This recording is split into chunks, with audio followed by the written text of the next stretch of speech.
It all started on a rainy afternoon when Emma was walking home from school. As she passed by the park, she heard a soft whimpering near a bench. Curious, she stopped and looked around.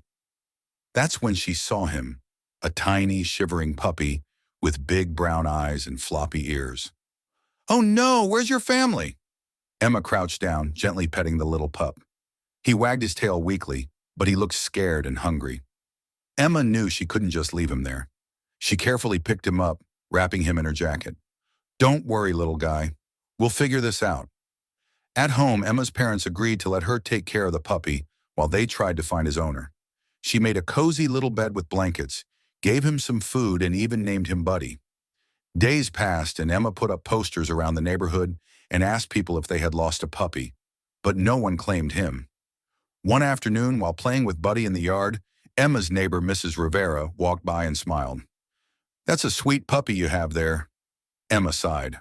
"I found him, but no one seems to be looking for him." Mrs. Rivera's face lit up. "My sister has been wanting a puppy for her little daughter. They just moved here and were hoping to adopt one." Excited, Emma arranged a visit. When they arrived, the little girl, Mia, gasped with joy. "A puppy? For me?" Buddy ran straight to Mia, licking her face, his tail wagging faster than ever. It was love at first sight.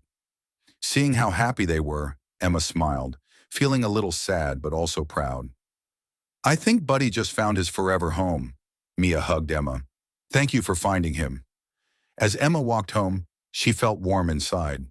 She may have lost a puppy, but she found something even better, a happy ending.